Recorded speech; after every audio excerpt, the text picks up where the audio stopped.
قرآن مجید کے جلانے کی تقریبات منعقد ہوتی ہیں جن میں ہزاروں کی تعداد میں لوگ آتے ہیں. ان کی پولیٹیکل پارٹیز جو ہیں ان کے منشور کے اندر یہ شامل ہے کہ ہم ویسٹرن کنٹریز سے اسلام کو اور مسلمانوں کو ختم کریں گے. یہ تصویر کا ایک رخ ہے. اور تصویر کے دوسرے رخ کے اوپر اگر آپ آ جائیں اور دیکھیں تو مسلمان آج بھی ان تمام بڑے مسائل سے بطور اور بطور مجموعی اس طریقے سے آپ کو یونٹی نظر نہیں آ رہی. ہماری زیادہ تر انرجیز جو ہیں وہ داخلی انتشار کو ختم کرنے پہ اور بعض منفی لوگوں کی داخلی انتشار کو بڑھانے کے اوپر صرف ہو رہی ہیں. حالانکہ ایسے موقع پہ چاہیے یہ تھا جو کچھ یہ میں عرض کروں گا کہ صرف 2 4 5 سال کی بات نہیں ہے. اس کی پوری ایک تاریخ ہے. ہم اپنی تاریخ سے پوری طرح واقف نہیں ہیں. اس کی پوری ایک تاریخ ہے. مغرب جس طرح کا پراپوگنڈا کر رہا ہے, ہمیں چاہیے تو یہ تھا کہ اس بڑے دشمن کے خلاف دنیا اسلام متحد ہوتی, ہم اپنے اسکالرز پروڈیوس کرتے. لیکن مجھے بعض دفعہ یہ لگتا ہے کہ ہمارے جو اسلامک اسکالرز ہیں وہ اس چیز کو بہت کم پریورٹی دیتے ہیں. آخری جو ایک بڑی دکھ کی بات ہے وہ یہ میں عرض کرنا چاہتا ہوں اس سیگمنٹ میں کہ سینکڑوں کتابیں اور ہزاروں ریسرچ آرٹیکلز جو اسلام پہ اور خاص طور پہ رسول اللہ صلی اللہ علیہ وآلہ وسلم کی ذات گرامی پہ اعتراضات اٹھائے گئے ہیں, آج تک ان سینکڑوں کتابوں اور ہزاروں مقالات کا ہمارے اسکالرز کی طرف سے اسلامی دنیا سے کوئی جواب نہیں لکھا گیا. وہ ان ٹچڈ پڑی ہیں. تو میں یہ پوچھنا چاہتا ہوں اور میں اپنے آپ سے بھی یہ سوال کرتا ہوں کہ آخر ہماری پر ذمہ داری کیا ہے؟ ہم یہ جو علم دین پڑھتے ہیں یہ کس لیے پڑھتے ہیں؟ ہم نے اتنے مدارس ہیں یہ کس لیے ہیں؟ ہماری حکومتیں اسلام پہ, اسلامی تعلیمات کی ترویج پہ اتنا کام کرتی ہیں کس لیے؟ اگر ہم رسول اللہ صلی اللہ علیہ وآلہ وسلم کی عزت و ناموس کی پہرے داری نہیں کر سکتے, ہمارا علم جو ہے, ہمارے قلم جو ہیں وہ آپ صلی اللہ علیہ وآلہ وسلم کی ذات اقدس پہ اٹھنے والے تاریک ان اعتراضات کو اپنی روشنی سے زائل نہیں کر سکتے, تو پھر ہم اپنے علم کو نور کیسے کہہ سکتے ہیں؟ ہم اپنے قلم کی روشنائی کو روشنائی کے طریقے سے کہہ سکتے ہیں؟ اس پہ کچھ اسکالرز نے کام کیا ہے, لیکن مدارس میں بھی یہ روش عام ہونی چاہیے, ہماری یونیورسٹیز میں یہ روش عام ہونی چاہیے. اور احمد علی صاحب, آپ کہہ رہے ہیں مجموعی طور پر جس طرح سے یہ میسج جانا چاہیے, جس طرح سے اسکالرز, عالم دین, مفتیان کرام, ان کی تمام لوگوں کی طرف سے یہ کام ہونا چاہیے, شاید پرائرٹی پر اس طرح سے وہ کام ہو نہیں رہا ہے. شہنشاہ نقوی صاحب بھی مجھے جوائن کر چکے ہیں, میں آپ کو بھی خوش آمدید کہوں گی. شہریار صاحب, یہی سوال میں آپ کی جانب لے کر آؤں گی. آپ احمد علی صاحب کی بات سے اتفاق کرتے ہیں کہ ہم شاید اندرونی مسائل میں اتنے زیادہ الجھ چکے ہیں, وہ چاہے سیاسی مسائل ہوں, چاہے اندرونی آپس میں ایک دوسرے کے فقہ کے مسائل ہوں, کہ ہم اتنے زیادہ الجھ چکے ہیں کہ یہ اتنا بڑا مسئلہ, اس کے اوپر شاید تمام لوگ متفق ہی نہیں ہو پائے, یا متفق ہیں بھی تو وہ کام نہیں کر پائے جس کی ضرورت آج محسوس ہو رہی ہے. کتنی قلت ہے؟ بسم اللہ الرحمن الرحیم. اللہم صلی علی سیدنا مولانا محمد وعلی آلہ وصحبہ وسلم. سب سے پہلے تو آپ کو مبارکباد کہ آپ نے کلم الناس علی قدر عقولہم, یہ حضور کی حدیث کو آج سچ ثابت کر دیا کہ لوگوں سے ان کی عقلوں کے مطابق کلام کرو. تو آج آپ نے فرینچ لوگوں سے ان کی فرینچ زبان میں بات کر کے الحمدللہ یہ آپ نے حق ادا کر دیا, آپ کو بہت مبارک ہو. دوسری بات یہ کہ انہوں نے بات بالکل صحیح کی ہے کہ ہمیں داخلی معاملات میں ہم اتنے الجھے ہوئے نہیں ہیں, ہمیں الجھایا گیا ہے. ہم اتنے سیدھے ہیں, پتہ نہیں کہاں سے سیدھے ہیں, لیکن بہرحال ہم اتنے سیدھے ہیں, لکیر کے فقیر ہیں. ہمیں حالانکہ مومن فراست, حضور نے فرمایا مومن کی فراست وہ اللہ کے نور سے دیکھتا ہے, تو اس کا مطلب ہے کہیں نہ کہیں ہمارے ایمانوں میں کمی آ رہی ہے. ہم داخلی انتشار کی وجہ سے ہم ایک دوسرے سے دست و گریباں ہیں. میں کہتا ہوں کہ یہ اصل میں انہوں نے پورا پلان کر کے یہ کام کیا کہ کسی طرح مسلمانوں کو لڑائیں اور لڑا کر کے یہ کام کریں. جبرالٹر یاد ہے آپ کو, جب طارق ابن زیاد پہنچے تھے صرف 4000 ان کے ساتھ سپاہی تھے. انہوں نے جب سامنے 1.5 لاکھ کی فوج دیکھی عیسائیوں کی, تو انہوں نے کہا یار ایسا کرتے ہیں, ہمارے دونوں ہاتھوں میں لڈو ہیں, ہم آگے بڑھیں گے تو ہمارے لیے یا تو شہادت ہے, وہ بھی ہمارے لیے فائدہ ہے, یا پھر ہم غازی ہو جائیں گے, وہ تو فائدہ نورن علی نور ہے. تو ایسا کرو کشتیاں جلا دو. تو تاریخ کا یہ وہ چماٹ ہے, یہ وہ تھپڑ ہے جو وہ کبھی بھی زندگی پر بھلا نہیں سکتے. میں کہتا ہوں ہمیں مایوس ہونے کی ضرورت نہیں ہے, مجتمع ہونے کی, ری یونائٹ ہونے کی ضرورت ہے. اس وقت ہم تمام اپنے جتنے بھی ہمارے اختلافات ہیں ان کو آنکھ رکھ کے اس میں ہمارے علماء کو بہت بڑا رول پلے کرنا پڑے گا. میں دو چیزوں کا بات کیا کرتا ہوں, ناراض نہیں ہونا کوئی بھی. میں کہتا ہوں میڈیا اور مولوی صحیح ہو جائے نا سب کچھ صحیح ہو جاتا ہے. ہم ایک ہو جائیں نا انشاءاللہ العزیز. آج اتحاد بین المسلمین ہونے والی تھی, پتہ نہیں کیوں ختم کر دی گئی. واللہ عالم گورنمنٹ کی اس کے پیچھے کیا سازش کار فرما ہے. کہنے کا مطلب یہ ہے کہ اگر ہم مسلمان جو ہم کہتے ہیں, ہم حقیقت بتاؤں, ہم اپنے عقیدوں کے پیچھے چل رہے ہیں. ہمارے پاس ایمان ہے ہی نہیں. ایمان وہ ہے جو قرآن نے بتایا ہے, ہم پڑھ ہی نہیں رہے. ہم قرآن کہتا ہے, عمر فاروق رضی اللہ تعالیٰ عنہ سے حضور نے پوچھا, انہوں نے پوچھا یا رسول اللہ میرا ایمان کب مکمل ہوتا ہے؟ میں تو آپ کو اپنے بچوں سے, اولاد سے, ماں باپ سے, بیوی سے, مال اسباب سے زیادہ پیار کرتا ہوں لیکن اپنی جان سے زیادہ پیار نہیں کرتا. فرمایا تیرا ایمان مکمل ہی نہیں ہے. کہا یا رسول اللہ آج میں اپنی جان سے زیادہ آپ کو پیار کرتا ہوں. فرمایا اب تیرا ایمان مکمل ہو گیا. آج ہمارے ہر ایک کے منہ پہ کیا ہے؟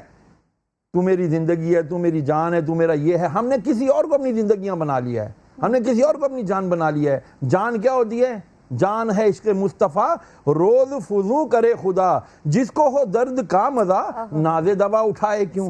تو نبی کریم علیہ السلام کی جب تک پختہ محبت نہیں ہم اپنے دلوں میں تب تک ایمان مکمل نہیں ہوگا. ایمان مکمل نہیں ہے. درست فرمایا آپ نے. شہنشاہ نقوی صاحب, جو آغاز میں نے بات کی تھی, وزیر اعظم پاکستان, انہوں نے جو اپنا خط لکھا ہے اس خط میں انہوں نے یہی بتایا ہے, یہی کہا ہے تمام 52 کنٹریز کو کہ ہم اسلام کو سمجھا ہی نہیں پا رہے ہیں, ہمیں اسلام کے لیے کھڑا ہونا پڑے گا. تو جو دونوں مہمانوں نے بات کی, اس طرح سے ہم کھڑے ہوں گے کہ آپس میں اتنی تفریق ہے, ہم اس نقطے پر آ کر سوچ ہی نہیں رہے ہیں کہ سب کا اس وقت اجماع کا ایک ساتھ ہونا ضروری ہے. اور پھر اس کے بعد ایک اسکالر کی حیثیت سے, ایک بتانے کی حیثیت سے, ایک پیغام پہنچانے کی حیثیت سے تمام مسلمانوں نے اپنا کردار ادا کرنا ہے, اور خاص طور پر علماء کرام نے. بسم اللہ الرحمن الرحیم. سب سے پہلے تو آپ کو اور تمام دیکھنے والوں کو اور حاضرین, خاص طور پہ مہمانان گرامی, سب کو مبارکباد پیش کرتا ہوں سرکار کی ولادت باسعادت کی مناسبت سے. اور ہم سب در دل مسلم مقام مصطفیٰ است, در دل مسلم مقام مصطفیٰ است, آبرو ما زنا میں مصطفیٰ است. ہمارے دلوں میں سرکار دو جہاں کا جو مقام ہے اسی وجہ سے ہماری آبرو بھی ہے. ہم اگر عزت والے ہیں تو امت مصطفیٰ کی وجہ سے. تو ہمیں اس نقطۂ اشتراک کے اوپر الحمدللہ ایک ہیں اور ایک ہونا ہوگا, اور مزید سنجیدگی کو بڑھانا ہوگا. دیکھیے سرکار کی عظمت کے باب میں سورہ مبارکہ توبہ کے اندر اللہ نے ارشاد فرمایا, لقد جاءکم رسول من انفسکم عزیز علیہ ما عنتم حریص علیکم بالمؤمنین رؤوف الرحیم.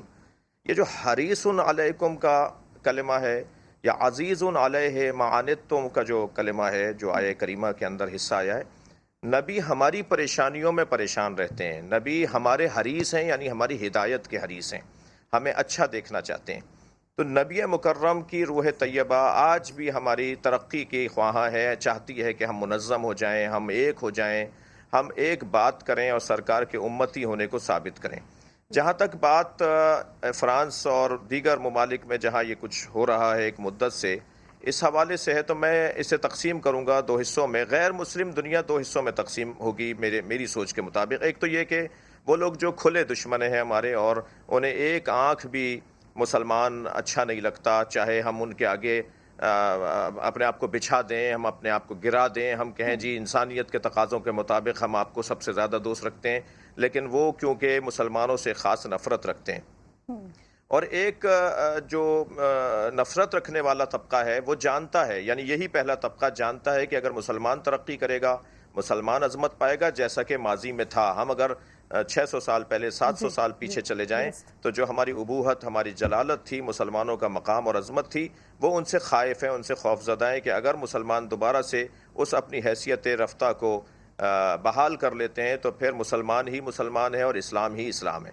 تو ایک تو وہ جو ہمارے دیرینہ دشمن ہیں, جو صہیونی دنیا ہے, جو مسلمان دشمن ہیں, وہ تو واضح طور پہ ہمارے مخالف ہیں اور دشمن ہیں. اور انہوں نے ہمارے ساتھ یہ کیا کہ کچھ ایسے ہمارے ہی درمیان کچھ لوگوں کو بھیجا جنہوں نے مسلمانوں کی تصویر کو اور بگاڑا اور تصویر کو اور خراب کیا, اور مسلمانوں کی وہ تصویر پیش کی جو مسلمانوں کی نہیں تھی. دوسرا غیر مسلم طبقہ ہمارے معاشرے میں, اس زمین پر, اس دنیا میں وہ ہیں کہ جن تک ہم پہنچے نہیں ہیں, ہم نے اپنی بات نہیں پہنچائی, ہم نے اپنا مدعا نہیں پہنچایا. انہیں یہ نہیں بتایا کہ قرآن کی اہمیت اور فضیلت کیا ہے، سرکار کا مقام اور عظمت کیا ہے. یعنی اگر آپ دیکھیں کہ 100 تاریخی کامیاب ترین شخصیات کے اوپر اگر کوئی کتاب لکھتا ہے، اس میں ہمارے نبی کا سب سے پہلا نام لکھا جاتا ہے، تو وہ لکھنے والا بھی مسلمان نہیں ہے. ہم نے کیا کیا؟ مسلمانوں نے کیا کیا؟ لہٰذا جیسے کہ مجھ سے پیش رو میرے بزرگ نے فرمایا کہ ہم جو دنیا اسلام سے خاص طور پہ جو دعوے دار ہیں، جو نمک خوار ہیں، جن کا عنوان اور ٹائٹل اور شناخت ہی اسلام اور اسلامی تعلیمات ہیں، ان لوگوں نے اسلام کو اور سرکار کی سیرت طیبہ کو اور آپ کے فضائل اور آپ کے مناقب کو اپنے مخالفوں تک نہیں پہنچایا. ایک تو طبقہ مسلمانوں کے اسکالروں کا ہے، دانشوروں کا ہے. دوسرا مسلمان امہ کے جو حکمران ہیں، 156 سے زیادہ اسلامی ممالک کے جو 56 اسلامی ممالک کے اندر جو مسلمان حکمران ہیں، ان حکمرانوں سے ہمارا سوال ہے کہ عمران خان صاحب جیسے کتنے حکمران ہیں جنہوں نے اب تک یا ترکی کے یا ایران کے یا سعودی عرب کے چند ہی ممالک بنتے ہیں کہ جنہوں نے اس طرح کے حساس موقعوں پر اپنا کردار ادا کیا ہو. میرا آپ کے توسط سے یہ پیغام بھی ہے کہ ہمارے مسلم امہ کے جو حکمران ہیں ان میں اور مسلم امہ میں بڑا گیپ ہے. یعنی ایسا لگتا ہے کہ یہ ہیں تو اسلامی ملک کے سربراہ، لیکن مسلمانوں سے اور مسلمانوں کی جو احساسات، جذبات، اقدار، تہذیب، تعلیمات ہیں، ان سے حکمرانہ کو کوئی تعلق نہیں ہے. تو ایک یہ کردار حکمرانوں کو ادا کرنا ہوگا. اچھا، اگر فرض کریں کہ علماء کرام اپنا کردار ادا کر دیں، صحافی برادری اپنا کردار ادا کر دے اور اس ملک کا حاکم ہی متوجہ نہ ہو، تو شاید ہماری محنتیں ضائع بھی جائیں. لہٰذا علماء، حکماء، ان کے درمیان ہم آہنگی کی ضرورت ہے. خاص طور پہ اس موضوع پر ہمیں سرکار کی عظمت اور فضیلت اور مناقب کو پہنچانا ہوگا. اور علامہ صاحب جو آپ بات کر رہے ہیں علامہ صاحب، پاکستان یا ترکی یا اس طرح کی وہ کنٹریز جہاں پہ اسٹیٹ لیول پر بات ہو رہی ہے، جیسے عمران خان صاحب یا رجب طیب اردوان صاحب کریں، تو وہاں پر علماء کرام اگر کام کرتے ہیں، میڈیا کام کرتا ہے، تو یقیناً اس کا فائدہ ہوگا. لیکن بات درست ہے آپ کی کہ تمام اسلامی ممالک کو اس نقطے پر ایک ہونا ہوگا. احمد علی صاحب، یہی سوال سر میں آپ کی جانب لے کر آؤں گی. جو بات ابھی شہنشاہ نقوی صاحب کر رہے تھے کہ آخر اس کی وجہ ہے کیا؟ یہی صورتحال کہ جہاں پر آپ دیکھیے کہ جمہوری حکومتیں ہیں، وہاں پر تو حکمران اس بات پر بات کر رہے ہیں، کھل کر بات کر رہے ہیں، اسٹیٹ لیول پر کام کرنے کی کوشش کی جا رہی ہے. لیکن ایسے کنٹریز جہاں پر بادشاہتے ہیں، باپ کے بعد بیٹا، شہزادہ، بادشاہ، وہاں سے یہ بڑے دکھ کا مقام ہے، افسوس کا مقام ہے کہ بہت سارے کنٹریز تو ایسے اسلامی ممالک جہاں سے مذمتیں تک نہیں آ رہی ہیں. تو یہ وجہ آپ کو کیوں دکھائی دیتی ہے؟ کیا یہ سب کے مفادات جو اپنا دین ہے، اسلام ہے، جیسے شہریار صاحب نے فرمایا، اس سے زیادہ ہے؟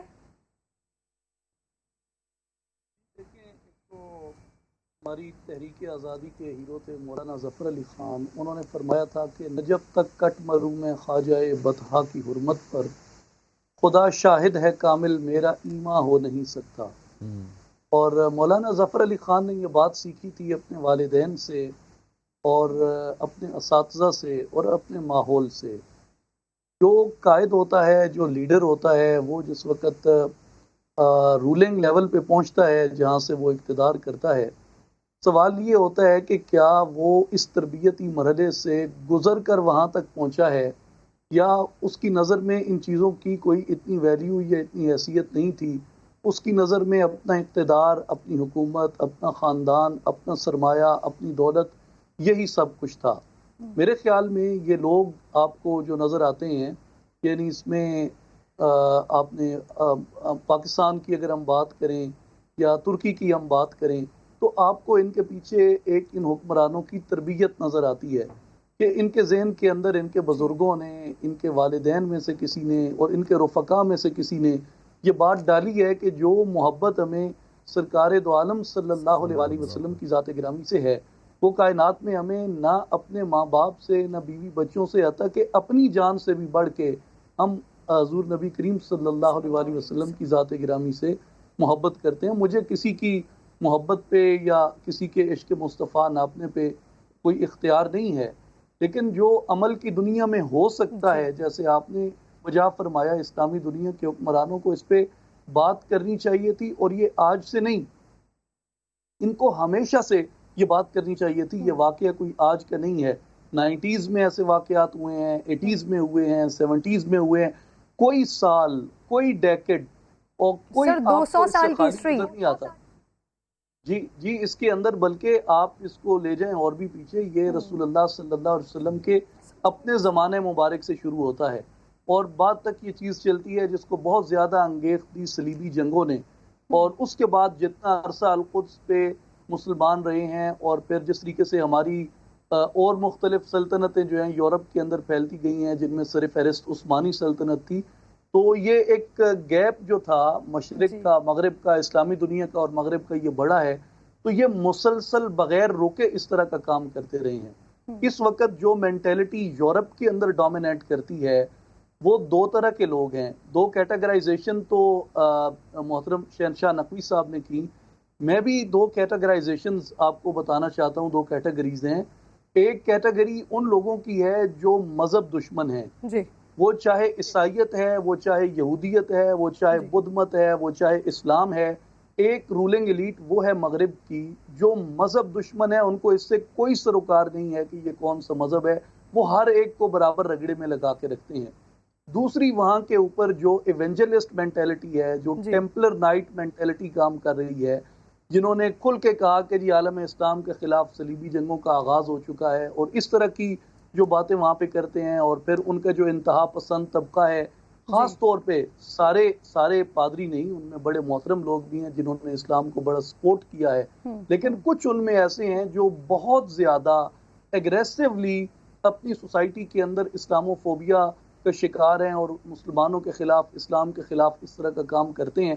اور بڑے دکھ کی بات ہے، یعنی دیکھیں میں کوئی انٹرنیشنل لاء کا ایکسپرٹ نہیں ہوں، لیکن مجھے چند موٹی موٹی باتیں پتہ ہے کہ اگر مجھے کوئی کسی کنٹری کے اندر ڈیفیم کرتا ہے تو میرے پاس رائٹ ہے کہ میں اس کو سو کر سکوں، اور اس کے اوپر بلینز آف ڈالرز کے سو کیے گئے ہیں، ویسٹ میں اس کی ایک پوری تاریخ ہے۔ اور ریلیجیس ڈیفیمیشن کے اوپر باقاعدہ قوانین موجود ہیں، یعنی 1960 کے اندر جب international covenant of civil and political rights آیا ہے تو 1960 سے لے کے اب تک 70 سے زیادہ قراردادیں جو ہیں وہ ریلیجیس ڈیفیمیشن کے اوپر آ چکی ہیں، لیکن ہمارے حکمران جو ہیں اس کے اوپر کام نہیں کرتے۔ ہمارے پرائم منسٹر صاحب جب اقتدار میں آئے تھے تو انہوں نے کہا تھا کہ یہ پاکستان کے جو بڑے فیمس انٹرنیشنل لاء ایکسپرٹ ہیں احمد بلال صوفی صاحب، ان کے ساتھ مل کے یہ کام کریں گے اور ڈیفیمیشن آف ریلیجن کے اگینسٹ یہ ایک قرارداد انٹرنیشنل لے کے آئیں گے، اس پہ لاء بنوائیں گے، توہین رسالت کا مقابلہ یہ قانون کے ذریعے بھی کریں گے، لیکن اس کے اوپر کوئی فردر اپڈیٹس نہیں ہے کہ اس سے کیا ہوا۔ او آئی سی نے ایک زمانے میں یہ یونائٹڈ نیشنز میں قرارداد احمد علی صاحب یہ آپ نے بہت اچھی بات کی کہ اگر یہ ذہن سے بات نکل بھی گئی ہو تو یہ چیز کم از کم یاد دہانی کے لیے ہمارے پلیٹ فارم سے آپ کے تھرو یہ بات آگے جائے گی، اور طاہر اشرفی صاحب بھی غالباً بریک کے بعد مجھے جوائن کر لیں گے تو ان سے بھی پوچھیں گے کہ جس چیز کی طرف نشان دلی صاحب کیا وہاں پر سوچا جا رہا ہے، اس کے لیے کچھ قانون سازی وغیرہ کی جا رہی ہے۔ ایک بریک لینا ہے مجھے، بریک کے بعد واپس آتی ہوں۔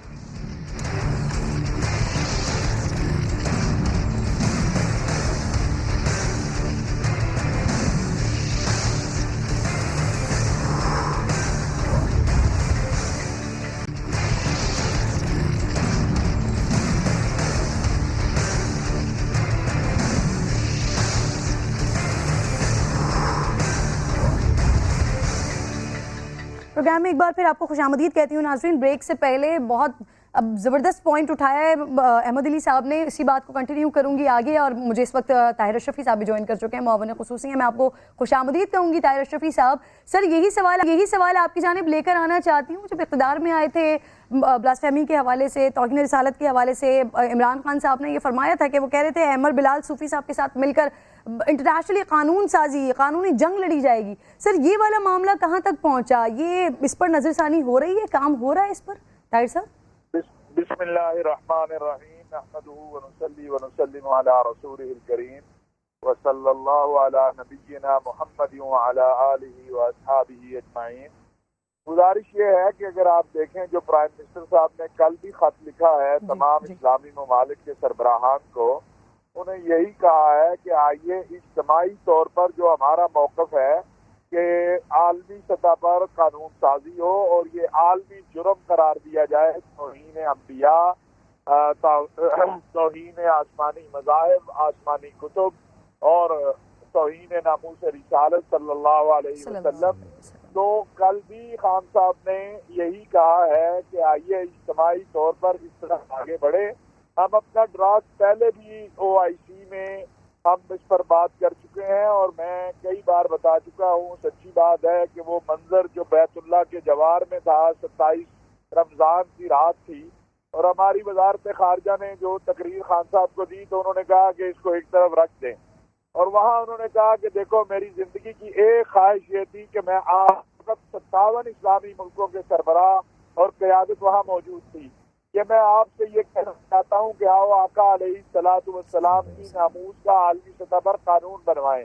اس کے لیے ہم کوشش کر رہے ہیں، رابطے کر رہے ہیں۔ ابھی آپ نے دیکھا ہے کہ جی پاکستان اس معاملے میں الحمدللہ سب سے آگے ہے، ہمیں آگے ہونا بھی بے چاہیے، شک سر، بالکل کیونکہ ہونا چاہیے۔ ہمارا وطن جو ہے کہ یہ ہمارا پرچم گنبد خضرا کے جو ہے وہ مدینہ ثانی ہے سر، پرچم ہے، اور ہمارا جو وطن ہے یہ لا الہ الا اللہ محمد الرسول اللہ کے ہاتھ سے بنا ہے۔ ہم سب سے رابطے کر رہے ہیں، ہمارے وزیر خارجہ صاحب جو ہے وہ اپنی سطح پہ، وزیر اعظم صاحب، میری جو کوشش ہے، ہماری کوشش یہ ہے کہ امت مسلمہ ایک اجتماعی موقف لے کر اقوام متحدہ میں جائے، یورپی یونین میں جائے، اسلامی تعاون تنظیم کا ایک متفقہ موقف ہو کہ بھئی یہ سلسلہ جو ہر 2-3 مہینے بعد شروع ہوتا ہے اس کو ختم کیجیے۔ اسلام کا پیغام حقانیت جو ہے اس کو آپ اس طرح نہیں روک سکتے۔ آپ بچیوں کے چہروں سے حجاب چھین کر، آپ نمازیوں کو سجدوں میں جو ہے وہ زخمی کر کے، آپ مسجدوں کے دروازوں پر سور پھینک کے، آپ یہ اسلام نہیں روک سکتے، اس نے پھیلنا ہے۔ اسلام کا پیغام حقانیت اور رسول اکرم صلی اللہ علیہ وسلم کی سیرت جو پڑھ لے گا، جو سمجھ لے گا، وہ اسلام اشرفی صاحب میں داخل ہو آپ نے جائے گا۔ کہا کہ اس پر ہم کوشش کریں تو عالم اسلام کی تمام مسلمانوں کی دعائیں آپ لوگوں کے ساتھ موجود ہوں گی کہ یہ کام آخری حد تک پہنچے، یہ کام ہو۔ لیکن ایک اور بھی بڑی امپورٹنٹ بات ہوتی ہے، کیونکہ آج ہم یوم ولادت باسعادت منا رہے ہیں، ایک بات کہی جاتی ہے کہ میسج کنوے کرنے کے لیے آپ کا اپنا کردار بھی ویسے ہی ہونا چاہیے، لیکن ہم اپنے کردار میں بھی اگر دیکھیں تو ہمیں تو ہر طرف سے خامیاں ہی خامیاں دکھائی دیتی ہیں۔ ذخیرہ اندوزی ہم کرتے ہیں، منافع خوری ہم کرتے ہیں، ہمارا تو اپنا کردار، ہم کیا کسی کو میسج کنوے کریں کہ ہم اپنے کردار پر ہی نظر ثانی نہیں کرتے؟ شہریار صاحب، جب امی خدیجہ الکبریٰ نے رسول اللہ علیہ السلام کو سامان تجارت دے کے اپنے غلام کے ساتھ روانہ کیا تھا نا، تو واپسی پہ پوچھا تھا انہوں نے کیا، تو کہا کہ جی انہوں نے یہ کیا کہ تھوڑا سا ڈیفیکٹڈ مال تھا نا اس کو الگ کیا، اور جو بالکل ستھرا مال تھا اس کو الگ کیا، اور ان کو الگ الگ قیمتوں پہ بیچا۔ تو پوچھا کہ یہ انہوں نے ایسا کیوں کیا؟ کہا اس لیے کہ یہ کہتے ہیں کہ انسان کسی دوسرے انسان کو دھوکہ نہیں دیا کرتا۔ حضور کی حدیث ہے من غش فلیس منی، جس نے ملاوٹ کی وہ ہم میں سے نہیں۔ میں صرف اسی ایک بات کو لیتا ہوں کہ ہم اگر یہ چیز صرف دیکھ لیں کہ ہم تو ملاوٹ، جھوٹ، ہم کہتے ہیں دعائیں قبول نہیں ہوتی، ہماری کوئی بات پوری دنیا میں نہیں جا کر کے مؤثر ہوتی، وجہ کیا ہے؟ کیا ہم خالی جسے کہتے ہیں ہم حرام چیزیں جو اللہ کا ہم پر عذاب نہیں آتا، نبی کی وجہ سے نہیں آتا، ان کی رحمت کی وجہ سے۔ جھوٹ بھی حرام ہے اسی طرح جس طرح شراب حرام ہے، غیبت بھی حرام ہے، مسلمان کے بارے میں بدگمانی کرنا حرام ہے، اس کے بارے میں نہ جانے کیا کیا برا برا سوچنا، سب حرام ہے۔ جب تک ہمیں مل کر کے بیٹھ کر کے ہمارا تھنک ٹینک بیٹھ کر کے ایک ایسا نصاب نہیں مرتب کر کے ہماری یوتھ کو دے گا، بچوں کو دے گا کہ جب وہ پڑھ کر آگے آئیں گے تو پھر وہ عاشق رسول بن کر انشاءاللہ العزیز خدمت دین کریں گے، اور انشاءاللہ پاکستان اور پوری دنیا میں اسلام کا نام پھیلائیں گے۔ بے شک بے شک۔ شہنشاہ نقوی صاحب، ابھی جو طاہر اشرفی صاحب نے بات کی، سر اس بات کو تھوڑا سا میں آگے بڑھاؤں گی کہ 52 ممالک، اسلامی ممالک مل کر، اور ابھی بھی 8 ملک یا پاکستان کے ساتھ مل کر دیگر کنٹریز، ترکی اور کچھ مزید، یہ مل کر ابھی بھی ہم یہ سوچ رہے ہیں کہ اس پہ قانون سازی کی جائے۔ اگر میں یہودیوں کو دیکھتی ہوں، ہولوکاسٹ، جوئش، ان کے دیگر معاملات، اس پر وہ بڑے حساس ہیں، قانون ہیں، لوگوں کو سزائیں ہو جاتی ہیں وہاں پر، لیکن ہم 100 سال گزار چکے ہیں، اس کے بعد بھی ابھی ہم سوچ رہے ہیں کہ قانون سازی کی جائے، اس معاملے کو دنیا کے سامنے حساس بتایا جائے کہ یہ ہمارے لیے کتنا حساس ہے، ابھی ہم سوچ رہے ہیں۔ نقوی صاحب، دیکھیے میں نے پہلے بھی عرض کیا کہ مسلمان حکمرانوں کو لفظ اگر کسی کو کھل نہ جائے تو مرد بننا پڑے گا، مسلمان بننا پڑے گا، ثابت کرنا ہوگا کہ وہ اپنے ملک کے مسلمان باشندوں کی طرح مسلمان ہیں۔ جیسے کہ محترم احمد علی صاحب نے فرمایا کہ وہ جو گھر کی تربیت ہے، وہ جو اساتذہ کی تربیت ہے، وہ اس کا فقدان ہمارے ہاں حکمرانوں میں اگر ہو تو یہ واویلا ہے۔ تو دیکھیں، ذکر ہمیں محبت کی طرف اور محبت ہمیں کردار کی طرف راغب کرتی ہے۔ میں اگر 2 گھنٹے کسی گلاب فروش کے دکے پر بیٹھ کر آؤں تو 4 گھنٹے تک میرے اندر سے بھی گلاب کی خوشبو آئے گی۔ اگر ہم ذکر مصطفیٰ اور سیرت مصطفیٰ، فضائل اور عظمت سرکار دو جہاں اور آپ کی جو سیرت طیبہ ہے اسے بہت ہی سجا کر، سنوار کر، اہتمام کے ساتھ، انتظام کے ساتھ اگر اپنی شہریوں میں، اپنے ہم وطنوں میں، اپنی ہم زبانوں میں جن سے ہم مخاطب ہوتے ہیں، وہ ہمارے مخاطب ہوتے ہیں، اگر ہم ان میں بیان کریں گے تو پہلے تو وہ غیرت، وہ محبت، وہ سرکار کی ذات سے وابستگی کو شدت کے ساتھ بڑھانے کی ضرورت ہے۔ اور جب ہمارے درمیان اس طرح کا ایک ماحول بن جائے گا تو پھر ہم آمادہ کریں گے اپنے حکمرانوں کو۔ عوام کی آواز میں بڑی طاقت ہے، بہت ہی توانائی ہے۔ میں آپ کے توسط سے یہ کہنا چاہوں گا دیگر اسلامی ممالک کے شہریوں کو بھی کہ وہ اپنا جو قانون کے دائرے میں رہتے ہوئے جو ان کا آئین انہیں اجازت دیتا ہے، وہ ایک احتجاجی کیفیت کے اندر آئیں اپنے حکمرانوں سے۔ یعنی فرانس والوں سے ہم شکایت یقیناً کریں اور ان کے اوپر یقیناً لعن طعن ہو اور ان کی مذمت ہو، وہ اپنی جگہ ہے، مگر وہ تو بہت دور بیٹھے ہیں۔ خود ہمارے ملک کا جو حاکم ہے، میں مختلف ممالک کے شہریوں سے بات کر رہا ہوں اور باشندوں سے بات کر رہا ہوں کہ ہمارے اسلامی ممالک کے جو حکمران ہیں وہ جب تک اس حوالے سے سنجیدہ نہیں ہوں گے، آپ کتنا ہی کچھ کہتے رہیں ان کی گن پٹی پہ جوں نہیں رہیں گی۔ تو ہمیں چاہیے یہ کہ عوام کو، لوگوں کو، جیسے اس وقت ہم بیٹھے اس فورم پر بات کر رہے ہیں اور بہت عمدہ گفتگو تمام شخصیات کی جانب سے ہو رہی ہے، ہمارے ہر اسلامی ملک کے عوام کو اپنے حکمرانوں کو متوجہ کرنا ہوگا، انہیں غیرت دلانی ہوگی، تب جا کر یہ مسئلہ سنجیدہ ہوگا، پختہ ہوگا۔ یقیناً ایسا ہی ہے کہ صرف پاکستان اور ترکی اور چند ممالک اگر یہ بات اٹھاتے ہیں تو میں پھر بھی یہ کہوں گا جناب مولانا طاہر اشرفی صاحب تشریف فرمائیں کہ اس بات کی طرف بھی جائیے کہ اسلامی سربراہی کانفرنس بلائی جائے، اور اسلامی سربراہی کانفرنس کا ایک مقصد جہاں فلسطین کی آزادی ہے تو فلسطین کی آزادی بھی مسلمانوں کے مسائل کا ایک عنوان تھا نا۔ اگر سرکار دو جہاں کی سیرت اور سرکار کی ذات اقدس کے بارے میں نامناسب باتیں ہوتی ہیں تو اسلامی سربراہی کانفرنس کہاں ہیں؟ اگر خدا نخواستہ اسلامی سربراہی کانفرنس کے احباب نہیں چاہتے، کسی بھی وجہ سے کچھ ہمیں احساس بھی ہے کہ وہ نہیں چاہتے، تو پاکستان پیش قدمی کرے، ترکی پیش قدمی کرے، اور جہاں تک ممکن ہے اگر 56 اسلامی ممالک نہیں آ سکتے 20 ہی آئیں گے آپ کے بلانے پر، اور اس ایشو کو وہ باقاعدہ منظم انداز سے اہتمام کے ساتھ اٹھائیں اور پیش کریں تاکہ پوری امت مسلمہ بیدار۔ بڑی خوبصورت آپ نے بات کی، اور جس طرح سے احتجاج اس وقت تمام اسلامی معاشروں میں، تمام اسلامی کنٹریز میں ہو رہے ہیں، تو اس کو دیکھ کر ہم کہہ سکتے ہیں کہ غیرت مومن زندہ ہے، بس غیرت حکمرانوں کی ضرورت ہے کہ اگر وہ بھی زندہ ہو جاتی ہے تو سب مل کر یقیناً اپنا میسج بھی پہنچا سکتے ہیں، یہ بات کنوے کر سکتے ہیں کہ یہ بات آقا علیہ السلام کی ناموس سے بڑھ کر مسلمان کے لیے کچھ بھی نہیں ہے۔ تمام مہمانوں کا، معزز مہمانوں کا میں شکر گزار ہوں کہ پروگرام میں تشریف لائے۔ ایک چھوٹا سا بریک مجھے لینے کے بعد ناظرین واپس جب آؤں گی تو آپ کو لے کر چلوں گی کراچی کے مختلف علاقوں میں جہاں لوگوں نے آقا علیہ السلام سے اپنی محبت کا اظہار کیا ہے۔ بریک کے بعد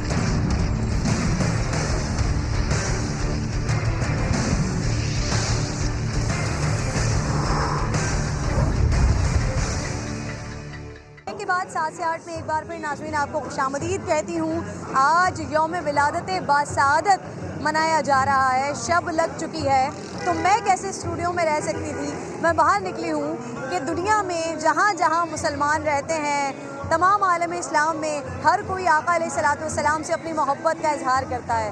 اس محبت کے اظہار کے الگ الگ طریقے ہیں، کوئی گھروں کو سجاتا ہے، کوئی سڑکوں کو سجاتا ہے، کوئی عمارتوں کو سجاتا ہے، کوئی سڑکوں پر نکل آتا ہے، جشن مناتا ہے، ریلیاں لے کر نکلتا ہے، کوئی شیرینی بانٹتا ہے، مٹھائیاں تقسیم کرتا ہے، کوئی جھنڈوں کو لہراتے ہوئے سینوں پر نالین پاک سجا کر آقا علیہ السلام کی محبت میں نکلتا ہے۔ جیسے میں آپ کو بتا رہی تھی کہ یہ عید کا سماں ہوتا ہے، لوگ نئے کپڑے خریدتے ہیں، مہندیاں لگواتی ہیں خواتین، جیولری خریدتے ہیں۔ یہ دیکھیں چھوٹی چھوٹی بچیوں کے بڑے پیارے پیارے سے جوڑے یہاں پر رکھے ہوئے ہیں۔ کیسے ہیں آپ؟ جی ٹھیک ہے۔ کس کے لیے خریدے ہیں؟ یہ میری ابھی نئی شادی ہوئی ہے، میری وائف ہے۔ یہ میں نے اپنے بھانجا بھانجی کے لیے، گھر والوں کے لیے شاپنگ کری ہے۔ یہ حیدرآباد سے آئی ہوئی ہے میری وائف، تو گھر والوں کی شاپنگ نہیں ہے آقا کی آمد کی خوشی میں۔ آج کا دن تو جتنا بھی خوشیوں سے منایا جائے تو کم ہے، بہرحال جتنا انسان سے ہو سکتا ہے اتنی خوشیاں، یہ سمجھ لیں عید سب سے بڑی عید ہے یہ۔ گھر میں کیا عیدی وغیرہ بھی دی جاتی ہے؟ جی بہنوں کو عیدی جاتی ہے، والدہ عیدی دیتی ہیں، مٹھائی بنتی ہے، نیاز بنتی ہے، لنگر بنتا ہے۔ اللہ کے گھر میں حاضری سے دیکھنے کے لیے بچوں کو بھی دکھاتے، بڑے خوش ہو جاتے ہیں بچے، اور بچوں کی اپنی بھی ان کی جو ضرورت کی چیزیں ہوتی ہے وہ بھی مل جاتی ہے, تو بچیاں بھی پوتیاں بھی خوش ہو جاتی ہے, ماشاءاللہ پوتا بھی خوش ہو جاتا ہے. کتنا آپ ہر سال کوئی بجٹ بناتے ہیں آج کے دن کے لیے کہ ہم اتنا خرچہ کریں گے؟ کیونکہ میں دیکھتی ہوں یہ تو الحمدللہ اس کا کوئی بجٹ نہیں ہے. اللہ پاک نے جو دیا ہوا اسلام میں, تو جتنا خرچ کرے اتنا کم ہے. تو ناظرین, اللہ رب الجلال کا تو یہ وعدہ ہے کہ اللہ کی راہ میں اگر ایک قدم بڑھا جائے یا 1 روپیہ خرچ کیا جائے تو اللہ رب الجلال اس کے بدلے میں سوچ سے کہیں زیادہ نوازتا ہے.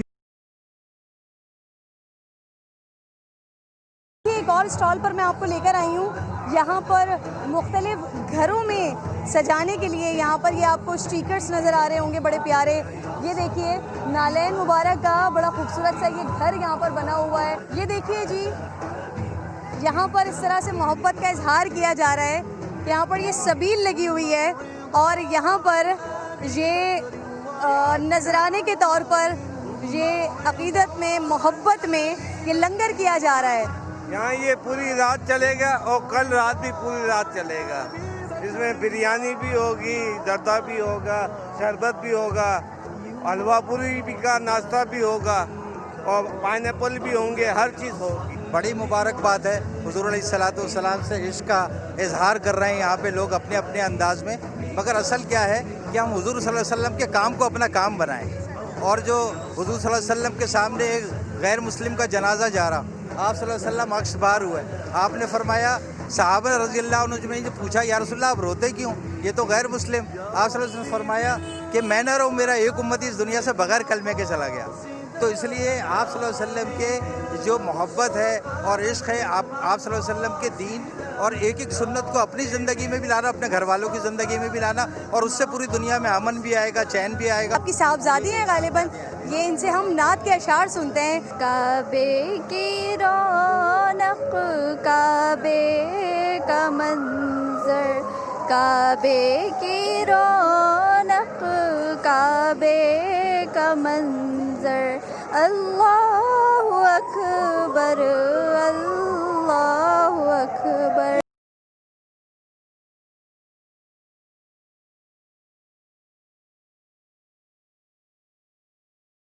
شہر شہر, قریہ قریہ, گلی گلی, محلہ محلہ, ہر جگہ یہ برقی قمقمے, یہ خوبصورت سجاوٹ, آقا علیہ الصلوۃ والسلام کی ولادت کا جشن منا رہے ہیں. ہر جگہ جہاں جہاں میں جا رہی ہوں وہاں مجھے درود و سلام کی آوازیں آ رہی ہیں. لوگ عید کی طرح کا تہوار منا رہے ہیں. آج کی رات کو, آج کے دن کو اس طرح سے سیلیبریٹ کر رہے ہیں, اتنی خوبصورتی کے ساتھ سیلیبریٹ کر رہے ہیں. یہ ایک اور میں محلے میں آپ کو لے کر آئی ہوں. ہر سال میں یہاں سے پروگرام ریکارڈ کرتی ہوں اور ہر سال یہی منظر ہوتا ہے, اسی طرح کی خوبصورتی ہوتی ہے. یہ کھارا در ہے. یہاں پر ہر گلی آپ کو اس طرح سے کور دکھائی دے گی کہ پھر مجھے کسی کی ہیلپ لینی پڑتی ہے, میں کسی کے گھر میں آتی ہوں, ان کی گیلری استعمال کرتی ہوں تاکہ یہ منظر, یہ خوبصورتی, یہ روشنیاں, یہ چراغاں آپ کو دکھا سکوں. وہ سامنے جشن عید میلاد النبی کا بہت بڑا خوبصورت بینر, جیسے ہی اس محلے کے اندر لوگ داخل ہوں تو سامنے سے یہ منظر دکھائی دیتا ہے, اور پھر ایک سائبہ سا بنا ہوتا ہے پوری گلیوں میں. یہ ایک ساتھ 2-3 گلیاں ہیں کہ جہاں پر یہ کمپلیٹ آپ کو اس طرح سے سائبہ دکھائی دیتا ہے, اور اس کے نیچے سے لوگ گزر رہے ہوتے ہیں, اپنے بچوں کو دکھا رہے ہوتے ہیں کہ یہ آخری نبی حضرت محمد مصطفیٰ صلی اللہ تعالیٰ علیہ وآلہ وسلم کا جشن ولادت ہے کہ مسلمان اس خوبصورتی کے ساتھ, اس خوشی کے ساتھ اس جشن کو منا رہے ہوتے ہیں. اور ناظرین, یہ بڑی خوبصورت بات ہے کہ یہ واحد دن ایسا دن ہے, ہر جگہ ہر شخص اپنی استطاعت کے مطابق اس طرح سے چراغاں کرتا ہوا اپنی خوشی کو مناتا ہوا دکھائی دیتا ہے. کھارا در میں ہر سال آتی ہوں, یہ اسی طرح سے محلہ سجتا ہے. کون سجاتا ہے؟ آپ تمام لوگ مل کر یا کوئی کمیٹی انتظامیہ بنی؟ یہاں ماشاءاللہ کمیٹی ہے, پوری سجاتی ہے, ہر سال سجاتی ہے. یہ زمانے سے ہو رہا ہے ماشاءاللہ. یہاں تقریباً کتنا خرچہ آ جاتا ہے, کچھ اندازہ؟ ایک اندازہ نہیں, ماشاءاللہ خرچہ ٹھیک ٹھاک آتا ہے. 5 لاکھ 10 لاکھ کتنا خرچہ؟ زیادہ ہی آتا ہے, 15-20 لاکھ کم سے 15-20 لاکھ. اور یہ تقریباً نعت خانی ہوتی ہے, نیاز, ہر نعت خانے میں نیاز ہوتی ہے, ریلی نکلتی ہے ماشاءاللہ. اچھا, اور یہ کتنے دنوں کا ہوتا ہے؟ یہ فرسٹ ربیع الاول سے شروع ہو جاتا ہے؟ ہاں, فرسٹ ربیع سے شروع ہوتا ہے الحمدللہ. وزیر اعظم صاحب نے اس پورے ہفتے کو ہفتہ عشق رسول منانے کا اعلان کر دیا ہے, تو کیا یہ اس ہفتے کو بھی آپ لوگ ایکسٹینڈ کریں گے, یہ اس طرح سے ہوگا,